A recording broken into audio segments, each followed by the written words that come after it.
បាទ Linux server របស់ខ្ញុំ install នៅលើ VMware បាទដល់ពេលដែលខ្ញុំ log in មកជា user root ក៏បានជា user ធម្មតាក៏បានដល់ពេលដែល log in អ្នកទាំងអស់គ្នាឃើញមាន IP address មួយគឺ 192.168.149.142 បាទIP នេះបានមកពីណាបាទ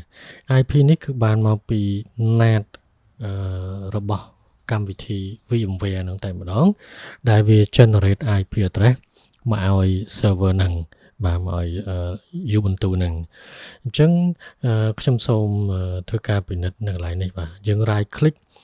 នៅលើ Ubuntu server ដែលយើងកំពុងតែបើកហើយយក setting បាទនេះបាទ network adapter យើងមានមួយបាទហើយមួយហ្នឹងវាជា NAT បាទនៅពេលដែលយើងយក NAT បែបនេះមានន័យថាវា generate IP address ឲ្យយើងបាទគឺ 192.168.149.142 បាទវាអត់មាន IP ដូចម៉ាស៊ីនរបស់ខ្ញុំទេម៉ាស៊ីន Windows 10 ឬក៏ Windows 11 របស់យើងដែលយើងកំពុងតែ run VMware ហ្នឹងបាទឥឡូវខ្ញុំ check IP របស់ខ្ញុំបាទ CMD បាទនេះជា IP របស់ខ្ញុំគឺមាន IP config បាទខ្ញុំប្រើប្រាស់ខ្សែបាទអត់ប្រើ Wi-Fi ទេបាទ network របស់ខ្ញុំអត់ប្រើ Wi-Fi ទេ Wi-Fi ខ្ញុំត្រូវបានបិទហើយបាទអញ្ចឹង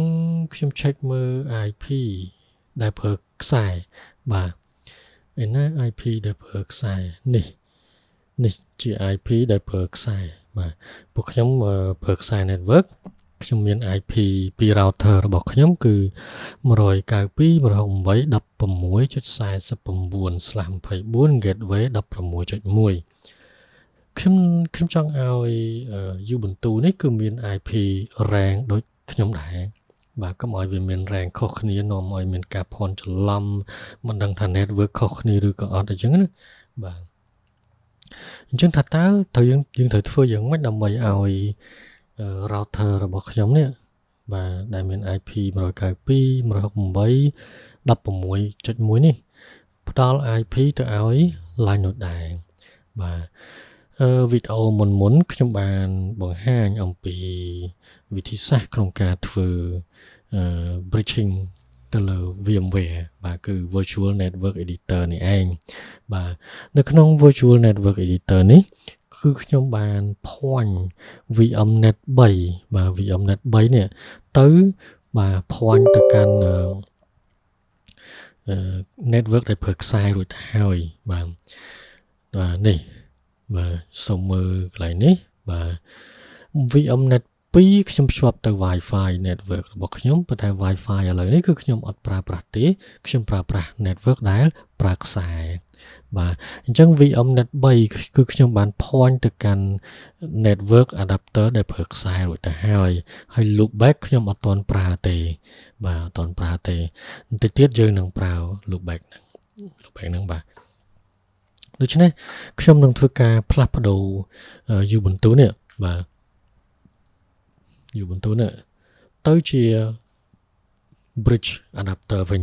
បាទបដូរទៅជា bridge adapter គឺ VMnet 3 បាទ VMnet 3ឲ្យវា request IP ចេញពី router របស់ខ្ញុំដូចគ្នាបាទអញ្ចឹងវានឹង request IP address ពី router បាទអញ្ចឹងខ្ញុំផ្លាស់ប្ដូររួចហើយបាទឥឡូវយើងវាយ command IP .clear a បាទអ្នកដែលឃើញ IP នេះគឺ 192.168.16.50 បាទគឺលែងមាន IP នេះទៀតហើយបាទពីព្រោះខ្ញុំបានធ្វើការផ្លាស់ប្ដូរបាទnetwork adapter ទៅជា VMnet 3បាទពីព្រោះ VMnet 3គឺជា network adapter ប្រើខ្សែបាទអញ្ចឹងវាទទួលបាន IP 192.168.16.50 បាទអញ្ចឹងខ្ញុំសាក ping ពី 16.40 របស់ 49 របស់ខ្ញុំ ping ទៅកាន់ 16.50 បាទ ping ទៅស្គាល់ទេបាទ 16.50 ជា IP របស់ Ubuntu បាទស្គាល់បាទនេះ 16.50 បាទអញ្ចឹងយើងបាន IP របស់ម៉ាស៊ីន Ubuntu និង IP របស់ computer ខ្ញុំមាន rank ដូចគ្នាតែម្ដងបាទមាន rank ដូចគ្នាតែម្ដងហេតុអីបានវាទទួលបាន rank ដូចគ្នាដោយសារយើងធ្វើការ point bridge adapter នេះបាទបើសិនជាយើងនៅប្រើ NAT នោះវានឹង generate IP ដូចអ្នកទាំងនេះឃើញនៅលើ screen នេះអញ្ចឹងបាទក៏ប៉ុន្តែដោយសារខ្ញុំយក bridge adapter ទៅជា VMnet 3យើងទទួលបាន IP ដូចទៅនឹង computer របស់ខ្ញុំដែរបាទអូខេគឺ192 108 16ចុចប្រមាណអញ្ចឹងទៅបាទនេះគឺជាវិធីសាស្ត្រក្នុងការរុញឬក៏ទាញ IP address ចេញពី router បាទឲ្យមានលេខ rank ដូចគ្នាជាមួយនឹង